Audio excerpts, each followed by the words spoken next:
નમસ્કાર, આપ જોઈ રહ્યા છો સ્પાર્ક ટુડે ન્યૂઝ।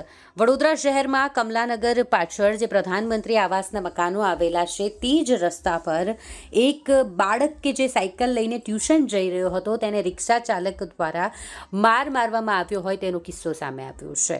જાણકારી મુજબ કે રિક્ષા પૂરપાટ ઝડપે ચાલી રહી હતી એ દરમિયાન જે સાયકલ છે તેને રિક્ષા ચાલક દ્વારા નુકસાન કરવામાં આવ્યું, જેથી કરીને સાયકલ જે છે તેને નુકસાન પહોંચતા જ જે બાળકની આ સાયકલ હતી તેના દ્વારા રિક્ષા ચાલકને ફક્ત એટલું જ કહેવામાં આવ્યું કે અંકલ રિક્ષા જોઈને ચલાવો, જેથી કરીને રિક્ષા ચાલક ભરવાડ જે રોષે ભરાયો અને તેના દ્વારા આ છોકરાને મારવામાં આવ્યો। આ બાળકને મારવામાં આવતા તેના દ્વારા તેના પિતાને જણાવવામાં આવ્યું, જેથી કરીને પિતા ત્યાં પહોંચ્યા અને પિતા દ્વારા પણ રિક્ષા ચાલક જે ભરવાડ હતું, લાલા ભરવાડ જેનું નામ છે, તેને એટલું જ કહેવામાં આવ્યું કે તમે કઈ રીતે આ રીતે હાથ ચાલાકી કરી શકો છો।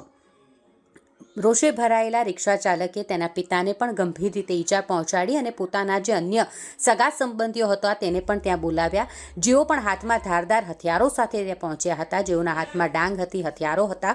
તેઓ દ્વારા આ બાળકના પિતાને પણ ગંભીર રીતે મારવામાં આવ્યો। પરિવારનું કહેવું છે કે આ મામલે વહેલામાં વહેલી તકે કાર્યવાહી કરવામાં આવે અને આ રીતે જે ભરવાડો દ્વારા દાદાગીરી કરવામાં આવે છે તેને લઈને વહેલામાં વહેલી તકે પોલીસ દ્વારા કાર્યવાહી કરવામાં આવે તેવી માંગ પરિવાર દ્વારા કરવામાં આવી રહી છે। હું તો ઘરે બેઠો હતો, એટલે મારો સન સ્મિત ટ્યુશનમાં જતો હતો, તો એને લાલાભાઈ કંઈ રિક્ષાવાળા છે એમના જોડે થોડું સાયકલ અડાવી, એટલે સાયકલ મારા છોકરાની થોડી સાઈડ પર હટી ગઈ, એટલે મારા છોકરાએ એવું કીધું કે ભાઈ જોઈને તો ચલાવો, એટલે રિક્ષાવાળા ભાઈએ ઉતરીને મારા છોકરાને 2-3 ઝાપટ મારી દીધી। લાલાભાઈ કોણ છે?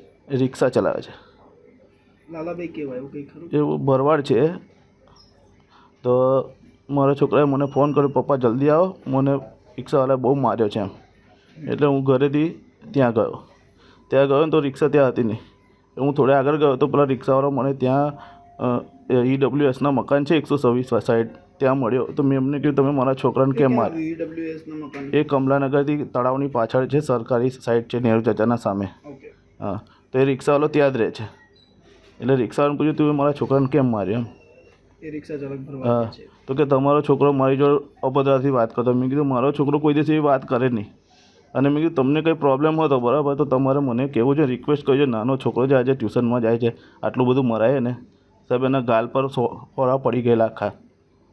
તો વાત કરી એટલામાં એને બધા એનો સાગરને, શૈલેષને, ભરતને એ લોકોને બોલાવી લીધા। હા, આવીને એ લોકો સીધા મને મારવા જ લાગ્યા।